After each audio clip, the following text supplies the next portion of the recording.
And it is officially time to start. It is 4:30 UK time. Welcome guys, we are live from London, live from Deptford. So just a bit of housekeeping before we start. Feel free to use the chat, ask me any question, chat between yourself as well, that's absolutely fine. You've got the links as well if you wanted to give me a little tip. And let me flip this camera around to show you the view. So we are in Deptford. For those of you that don't know the area, hi Bunny, we are on the south bank of the River Thames, and across the river up there it's Canary Wharf, and a bit further east down there in the distance you can see a little bit of Greenwich. You might see two little domes. That's the Maritime Museum. And you can see the Greenwich Power Station down there, but we're not going that way, we're going towards Deptford, because today we're talking about dark deeds of Deptford. So apologies if you are on the other side of the pond. I know it's an early one today for some of you on the West Coast, but it's because we have to cover two graveyards, and I wasn't quite sure what time exactly they're closing. So even right now, I'm not 100% sure that they'll both be open, but let's see. So you would be there at 3 a.m. Perfect. That's great to hear. So Deptford, it has a past, a lot of naval history, really. Henry VIII, he had his royal dockyards here, so that's very much the history of Deptford is very much connected to the Navy. From the 16th to the 19th centuries, they used to build a lot of ships over here. And today it's very much part of London. At the time it wasn't. At the time it was like a town in Kent. At the time we were in Kent here. And today you'll see it's quite arty. Some people call Deptford the new Shoreditch. I wouldn't go down that far. I would say Peckham is the new Shoreditch, but Deptford might be the new Peckham. But you'll see it's quite a cool area. And of course, we've got a few murders to cover. The first one might not be a murder. I'll let you be the judge of that. On this site here, well, we don't know the exact location, but somewhere on the Deptford Strand used to be a house that belonged to a lady, and that's where Christopher Marlowe was killed. Christopher Marlowe, for the ones that don't know, he was one of the best Elizabethan playwrights. He's not the most famous. The most famous is, of course, William Shakespeare's. But if indeed they are different people, because we'll get into the conspiracy theories in a moment, but some say that Christopher Marlowe was William Shakespeare's. But yeah, Christopher was he was actually famous before Shakespeare's. He was they were actually born the same day. He was a young man of I think he was 29 when he passed. So of course he was an amazing playwright, but we have some reason to suspect that he might have worked as a spy for the Queen. You know, at the time of Queen Elizabeth I, it was the time of plots. You know, the plot of the Essex plot, or Walter Raleigh, or of course Mary, Queen of Scots. So you know, we had such a massive amount of trouble between the Catholics and the Protestant, and the Netherlands were in the middle of that fight as well, because they were in Spanish control at the time. Marlowe had gone to the Netherlands quite a lot, and you know, the Queen needed some eyes and ears all across the country and across Europe to know if anyone was plotting against her. Marlowe was also working in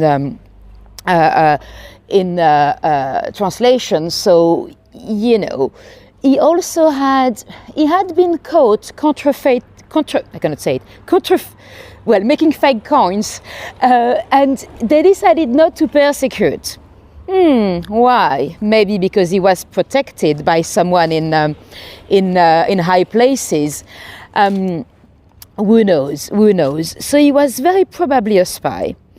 And that day, that fateful day in May of 1593, if I remember right, he, yes, Janie, it's easy to spell counterfeit. So that day he was invited here in a house. In many versions of the story, people say it was a pub. It wasn't really. It was a house here that belonged to a lady, but it was like a lodging house. She would serve food and drinks, and you'd pay for them. The three friends he was with, we now believe that they were all spies, the three of them. So imagine today if you had a room with 4 MI6 agents going for dinner and one of them didn't come out alive, would you believe it's an accident? I don't think so. But anyway, so the official story, and we've got the version from the coroner inquest. The 4 men were chatting all day. They were drinking, smoking. They spent the full day in the property from 10 in the morning till dinner at night. And at the end of dinner, they might have been a little bit drunk. Imagine they've been drinking all day. And the official version is that they had a little disagreement about the bill, who was going to pay for dinner. And Marlowe got a bit aggressive. He grabbed a dagger, and in self-defense, one of the other chap, his name was Fraser, he grabbed the dagger and he stabbed him above the eye. Marlowe died immediately. That, at the time, if you went down for murder, you were going to be hanged, So that was a dangerous business to eliminate somebody like this. But there were no witnesses. Again, it was not a pub. The only witness were those 3 that were left alive. And if they agreed on one version of events, who could contradict that? So Fraser got away with it, self-defense. Marlowe was quickly buried. I'll show you where. That's where we're heading to now. And that was it. Officially, it is an accident.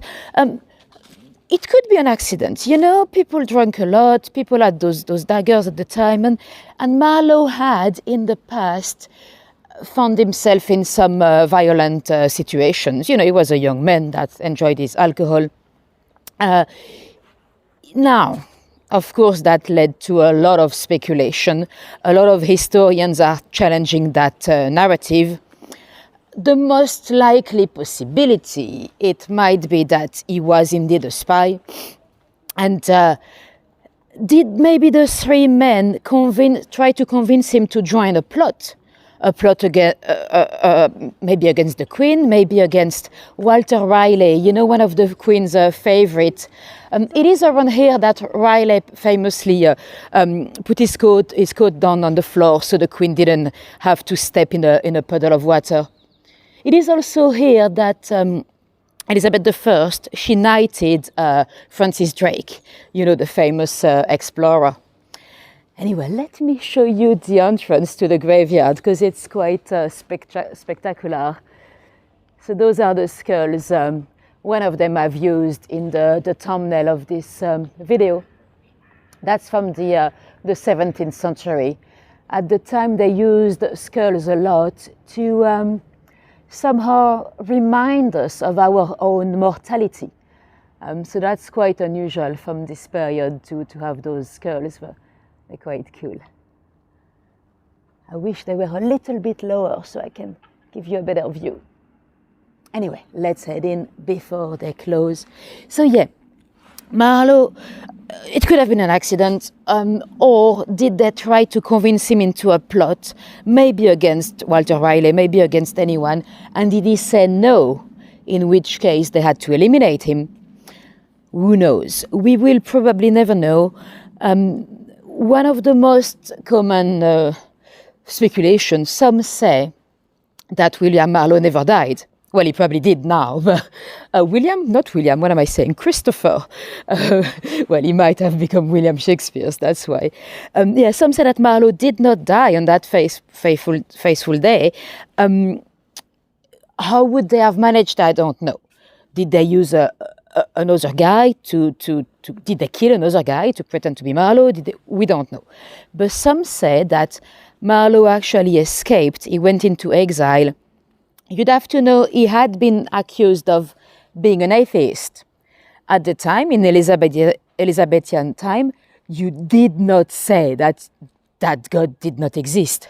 Well, he didn't say that God didn't exist, but we think, again, we're not sure, but there was a paper found in his room in which he claimed basically that Mary had been unfaithful and that Jesus was a bastard. And also another one where he claimed that Jesus was having a homosexual relationship with John the Baptist. Again, we do not know whether he really said that, but if he did, you didn't really say stuff like that in Elizabethan time, so he could have been burned. So did he fake his own death to escape? Who knows? Kit Marlowe was very, very probably gay. Some of his plays, I didn't notice, that's cool, they brought him a lot of little pens because of course he was such an amazing writer. I should have brought him a pen as well. So yeah, that's a little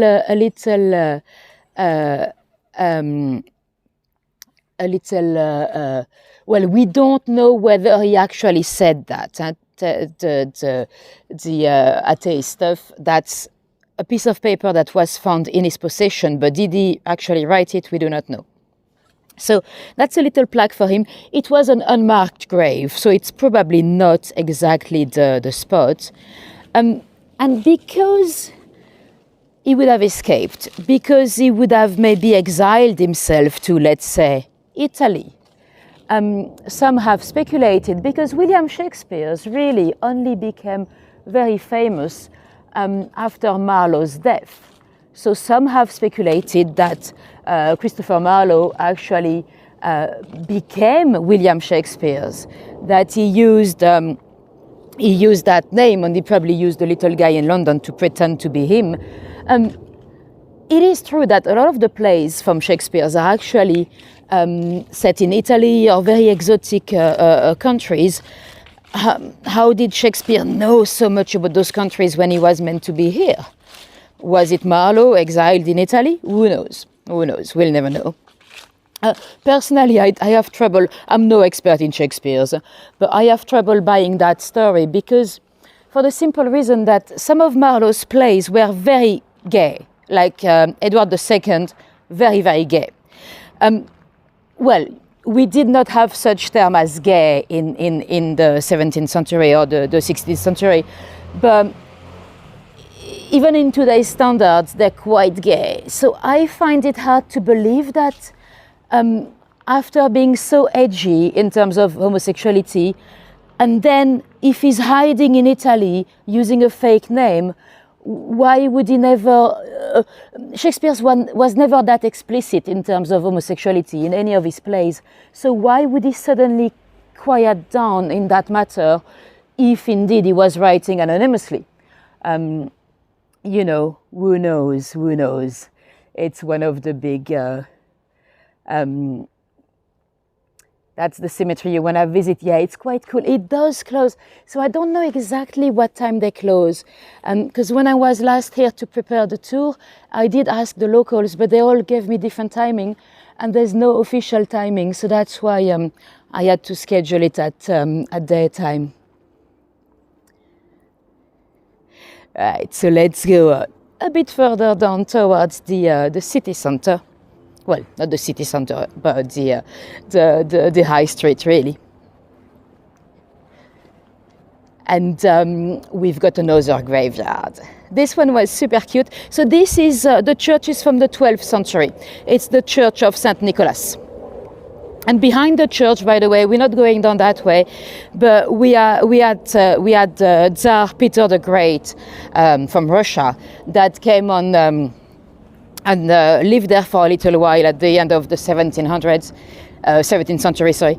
And he was kind of studying the shipbuilding that we did here. And there's a statue of him, and it looks a bit like a mini Russia, really. loving her warm. Yeah, it's quiet around here on a Sunday. Well, by the riverside, you see a few people kind of walking around. They follow the river. They go all the way to Greenwich. But in the back streets, it's very quiet. Now let's cross over. This could take forever to cross over. Let's try. And there's a tiny little street here that I really wanted to show you.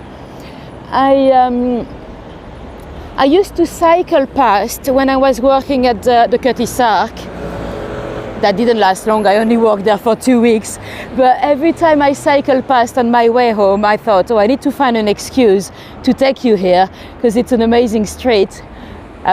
It looks like a movie set, you'll see. It's very much Georgian. And now I found an excuse to take you here, so that's brilliant. Let's go. I shouldn't, but hey ho. Oh, there we go. Right, one more. Should we go? No, but we're doing it anyway. Oh, and I'll show you a garden here in the council blocks. It actually looks like my type of garden. Let me show you. Again, every time I cycle past, I was like, oh, I don't know who live there, but I want to get to know them. It's a bit like a bric-a-brac with some mannequin's leg and traffic lights, so it's quite cool. I should knock at the door and have an interview. Anyway, let me show you the street. So it's a Georgian street from the beginning of the 1700s. It used to be known as Union Street after the union between the Act of Union of 1707 between England and Scotland. Now it's known as Albury Street.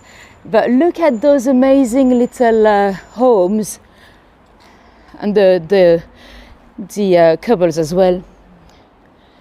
And those, see underneath the little canopies here, those wood carvings would have, let me go a bit further, there's one that is even better.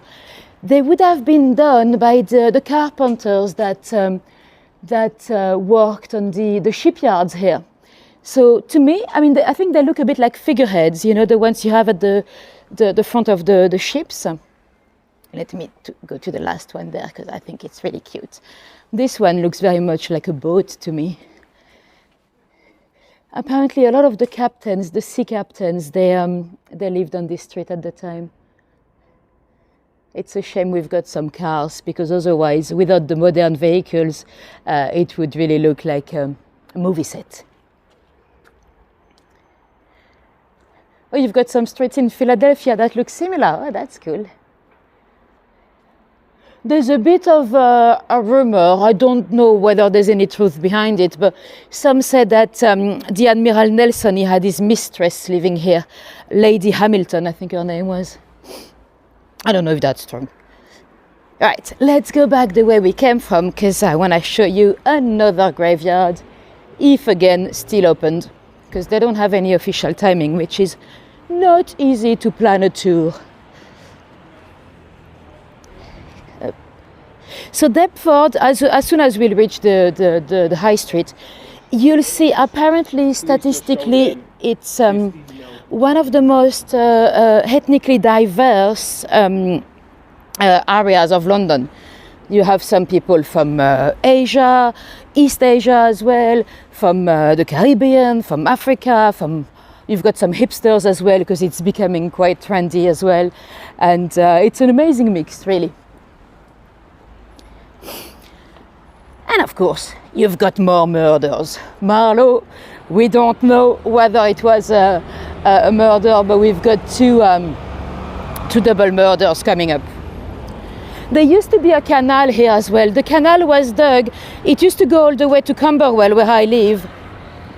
There was a murder on the canal as well, but I don't know why I'm telling you that, because I had decided not to mention it, because I think it's a bit sad. But basically, in Victorian times, there was a gentleman that was really drunk with his girlfriend, and they wanted to take their own life. Well, she wanted, but they decided to take their own life together, and they attached themselves and jumped into the canal. But the men did not die, so he just got out and run. And then, of course, he went down for murder, because at the time, well, even taking your own life at the time was a crime anyway. So, yeah. Anyway, it's still open, perfect. So this is St. Paul's of Deptford. And, hey, copain, hello. Do you want to be a YouTube sensation? Yeah.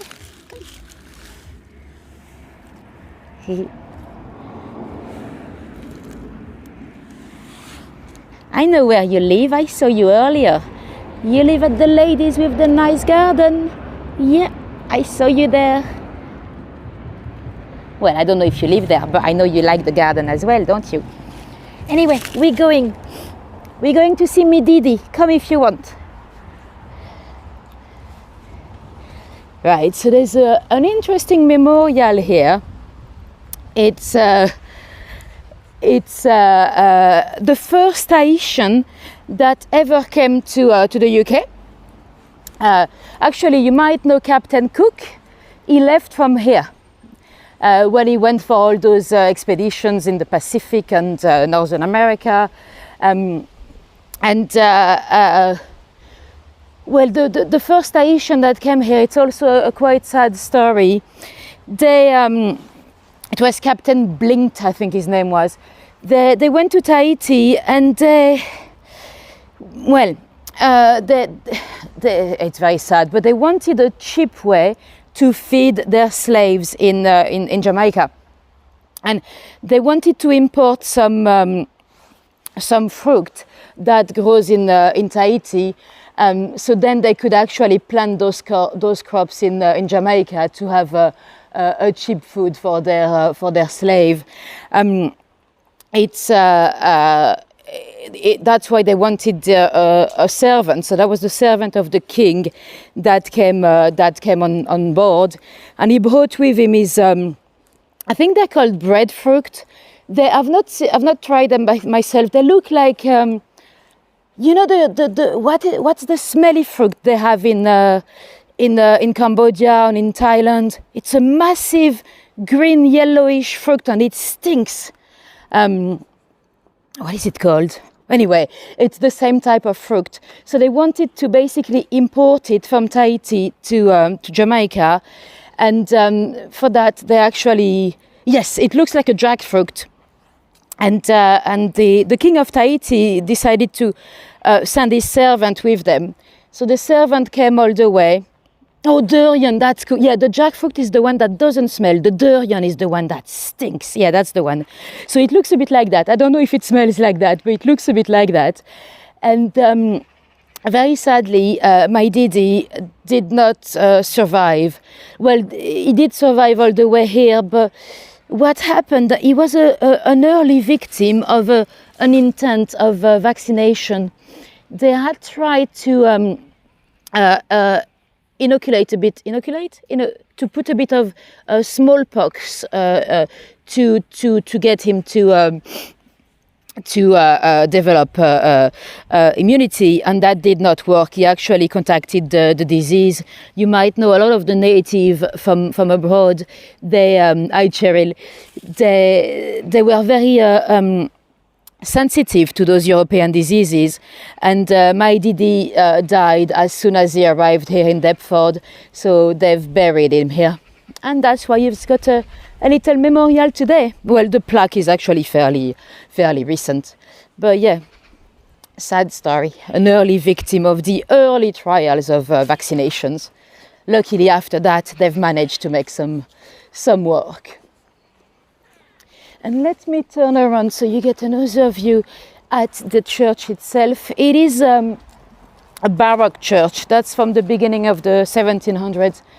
It's a student of Christopher Marlowe that designed it. Quite cool.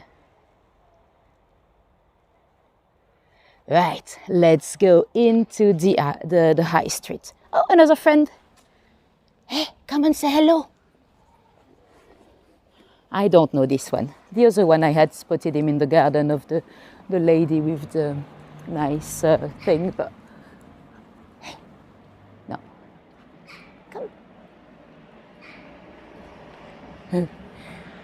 I know where you are. No, I don't know where you are anymore. Right, let's go. So this is Deptford High Street. We'll go and see the train station quickly. There might, just so you know, there might still be a little market. When I walked past earlier, there were some music playing.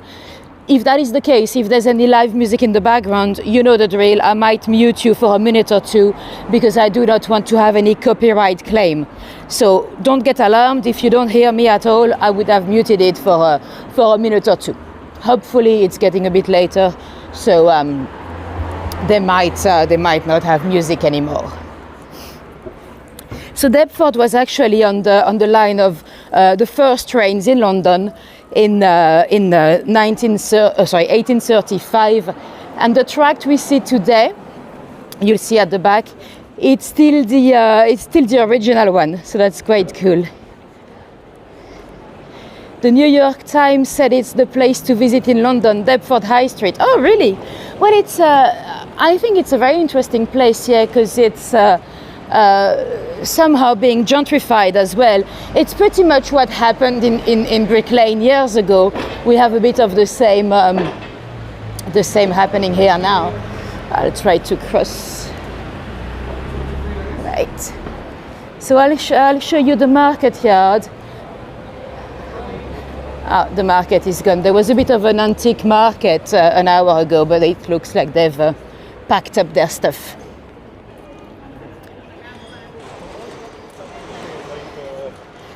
So see the railway straight ahead with all those, now you've got those trendy little businesses under the arches, like Taco Kitchen or Naked, I suppose that's Juices, I don't know.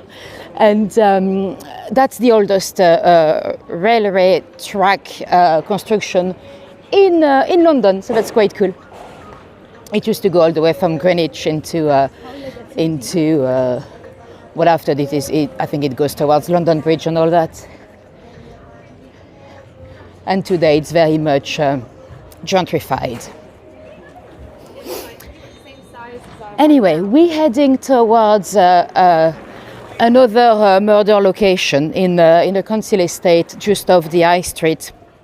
That's a fairly recent case, so I do want to give all the respect to the families of the victims and everything. If any of them ended up on this video on YouTube, it's a case that happened in 2019. Oh no, I don't know anything about that, Cheryl. I'm afraid I don't know. Right, let me show you the little plaque.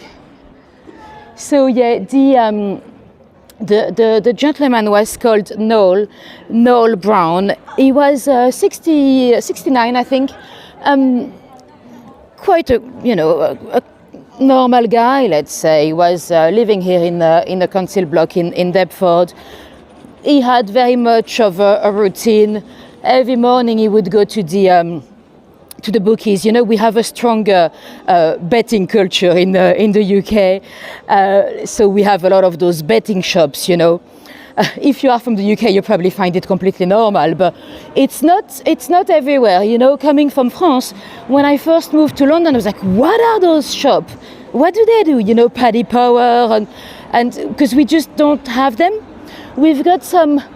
They're called PMU. There's some kind of bar where you can bet on horses and stuff, but it's not really as common at all. Here on most of the local high streets, you've got those betting shops, and a lot of people do bet. I'm gonna go straight because we don't want to hear the music. So the gentleman Noel used to go betting every day, and that morning.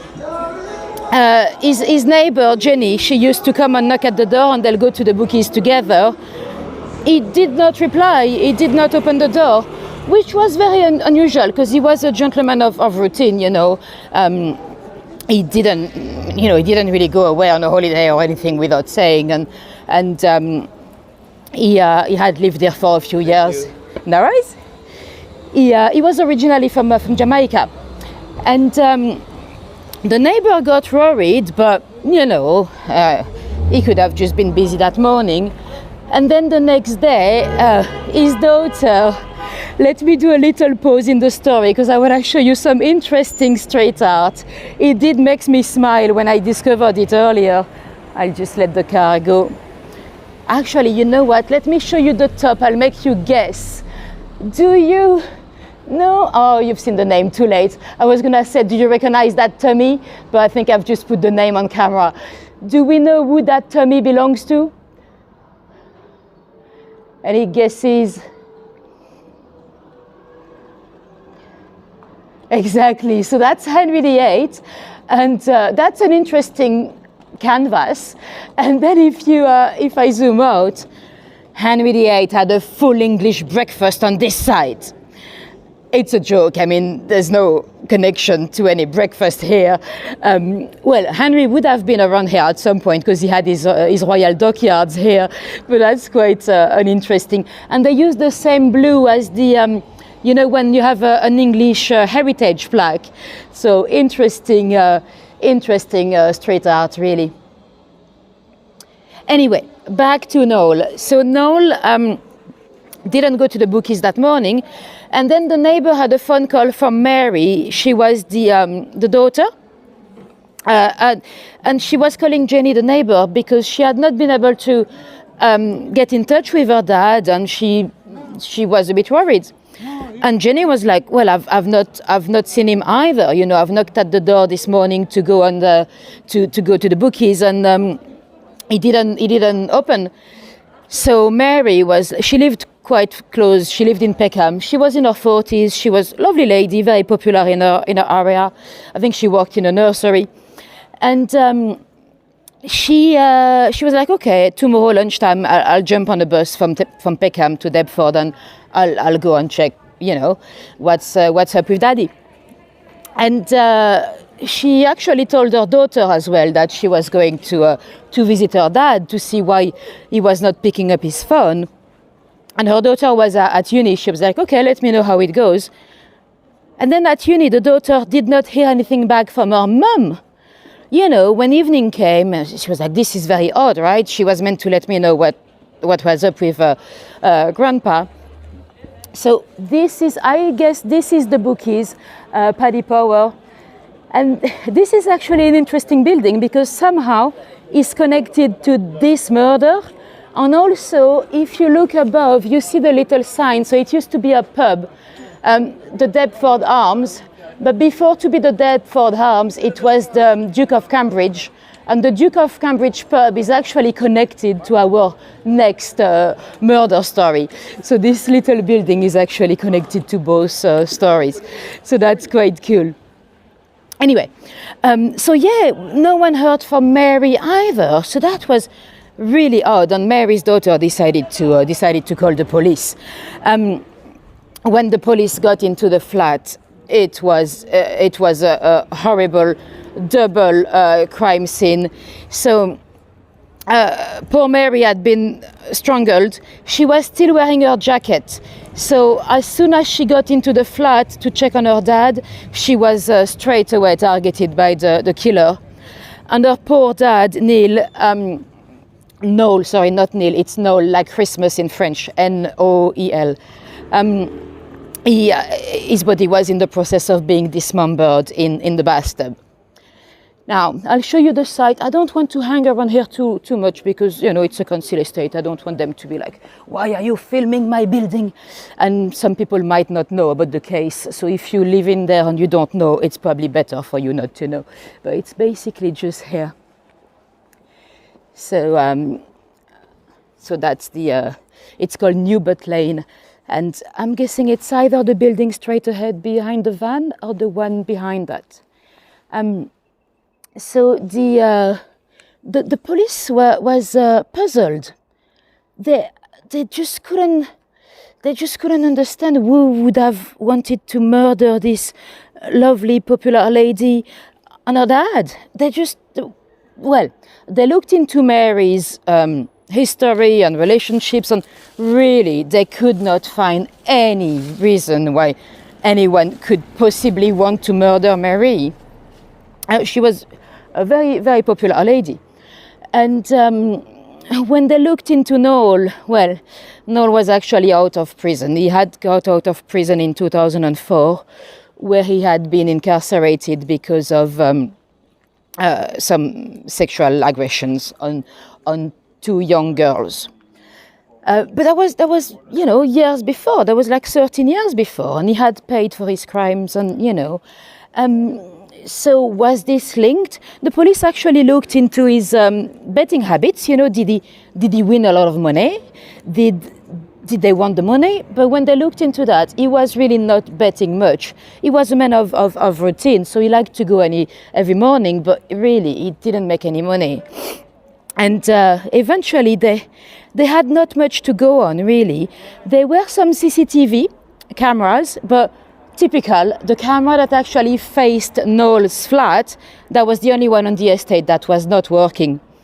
And they did have the back of a gentleman with a rucksack, and they had the next morning another guy coming with a bicycle. They believed it was him because they got the information from the fob, the key fob that were used to open the door of the estate. And the police did an amazing job. They looked through hours and hours of CCTV cameras to find out it was the same guy, and he came from Peckham, but that's all they knew. And eventually they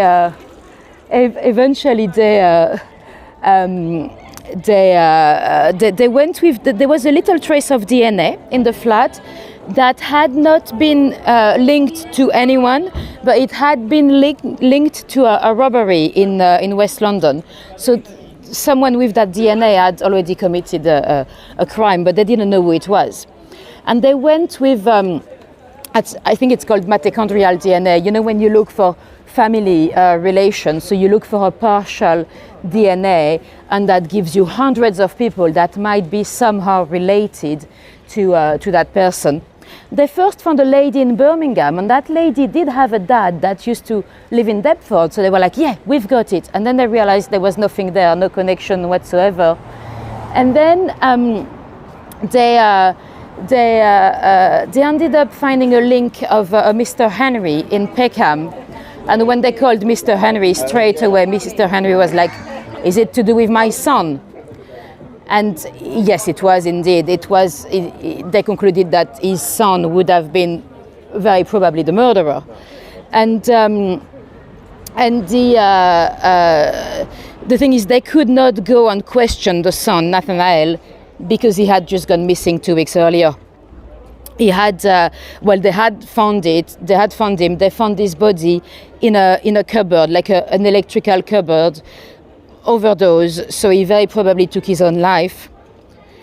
So to this day, we still don't know why. We still don't know why this very popular, and Henry was, Nathaniel Henry was very popular. He had, after they found his body, they actually had some kind of a crowdfunding on the internet to pay for his funeral, and it had raised £1,500. And when they heard that he was involved in a double murder, obviously that was a bit of a shock. He worked as a basketball coach at Damilula Taylor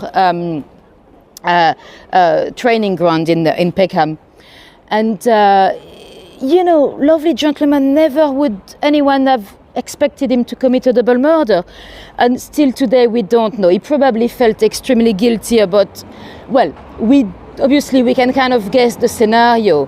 He would have had something against Noel, and Mary probably just got there at the wrong time when he was trying to get rid of the body. So, Mary is a collateral victim, really. But to this day, we still don't know why Nathaniel decided to attack Noel. It's difficult for us to have any sympathy towards Noel because, of course, of his crimes of the past. But now the family will never have any closure. They'll never know what really happened because, of course, the murderer has gone. So quite a sad story. And let's move on to another crime that happened right here. Over here at number 34, at the turn of the 20th century, it was the site of a shop. They used to sell paint. So oil paint and anything to paint your building. It belonged to a Mr. Chapman. Chapman was an owner of quite a few shops around the area, paint shops, and the gentleman managing the business was Mr. Farrow. Mr. Farrow was always up early. He lived above the shop with his wife. And that morning, the young shop assistant came 8:30, and Mr. Farrow was not there. That was very unusual because Mr. Farrow was always there because people used to buy the paint on their way to work. So the shop always opened very early. And on a Monday morning, that's the day when Mr. Chapman used to come and collect the money, the week income. And let's make a move now that you've seen the shop. Can I double check you're still here? Because I've not had many comments in the chat for a little while. I hope it's just because you're fascinated by the story. But let me know, because sometimes it could be the signal. So the young boy could not understand why the shop was closed. Oh, good, perfect. Thank you, Tish. He couldn't understand why the shop was closed, so he actually ran to another of the Chapman shop to get the shop assistant to come, and then they ended up finding a way through the back. They got into the building. They could already see through the window that it was a mess, and some of the chairs were actually on the floor. And when they entered the shop, they found Mr. Farrow had been brutally attacked. He was downstairs in a pool of blood, and Mrs. Farrow upstairs, she was on her bed. She had been attacked as well. Now, this could have been a quite classic murder, and I probably wouldn't have told you because it's just a sad story. But the very interesting thing about that case is that it ended up being the first murder to be judged and solved with fingerprints. There were a few, it was a very new technique at the time. There were a few eyewitnesses that had seen two gentlemen running in the area. And there were one witness, so that's the pub, the Duke of Cambridge, as we mentioned. The bartender had seen three men having a drink at 6 a.m. there. The third man was not connected to the crime, but you know, at the time the pubs, they had some license that were very different that today. They could be open all night. So those two men were actually for sure on site, and there was a milkman that also spotted two men running in the area. And that they would have been matching the description of Alfred and Albert Stratton. Both of them were locals, labourer. But the thing is, they wouldn't have much against them, you know, apart from a few eyewitnesses that could place them on the site of the crime. They did go and see Alfred and his girlfriend, a local prostitute. She gave him an alibi. And then eventually, when they mentioned the crime to the girlfriend, she was like, you know what? No, because they told her how much money he would have stolen, and she felt a bit robbed. You know, she didn't get much of that money, so she actually spoke against him. But that was it. They didn't have much. But what they did have is on the cash box, that was about probably £15 in today's money. There was a fingerprint. Now, it was a very, very new technique. People didn't trust it yet. So at the trial, it was basically the trial of the fingerprint technology. One of the experts actually sent a letter to the persecutor as well as the defense. They were going to go to the one that was paying more. And although it was quite a clear fingerprint, you know, the fingerprints can always be slightly different, whether you push them very well down at the police station or whether they quickly made on a safe box. And And eventually the jury, they spoke for 2 hours, which was a very long deliberation at the time. And eventually those 2 men were actually convicted of the double murder. They were hanged at Wandsworth prison. So that was the first murder conviction from fingerprint. Oh no, I didn't want to go back down this way because of the music, ever in history. So that's quite an interesting case. And that's gonna be the end of the tour. Let me show you my face again, and do let me know if you have any questions for me. Hope you enjoyed this new area of Deptford.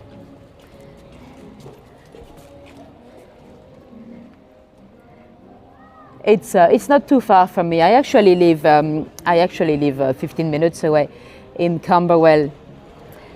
Thank you, Heather. Thanks everyone for coming today. Thanks, Marilyn. If any of you left me a little tip on buy me a coffee or PayPal, thanks very much. I cannot see them live, but make sure you know you are very much appreciated. And thank you, Linda. Thank you, Bonnie. And if you want to see a bit more of me, well, you might want to hit the bell, because those lives, they're quite easy to miss. So if you want to make sure you know when I go live, you might want to subscribe and hit the bell. This way you shouldn't miss any of those tours. And the murder with the fingerprints, it is Alfred and Albert Stratton. It's known as so I didn't tell you, in the building they found some masks, 2 masks that had been made with ladies' stocking. So it's known as the Deptford mask murders. Deptford mask murders, and you'll find them. 1905. Thank you, Gwen. Thank you, Anna. Thank you, Laurie. If anyone was new to me, I hope you enjoyed it, and you'll join us next time. Next Sunday, I've scheduled again Jack the Ripper, so hopefully I'll see you there. And the week after, I've not scheduled it yet, but remember, we're doing waterworks on the Monopoly, so that should be scheduled quite soon. Anyway, thank you. Bonjour. Thank you for coming, guys. Have a good evening, a good morning, whatever time it is for you, wherever you are in the world. And keep YouTubing, and I'll see you soon. Bye-bye.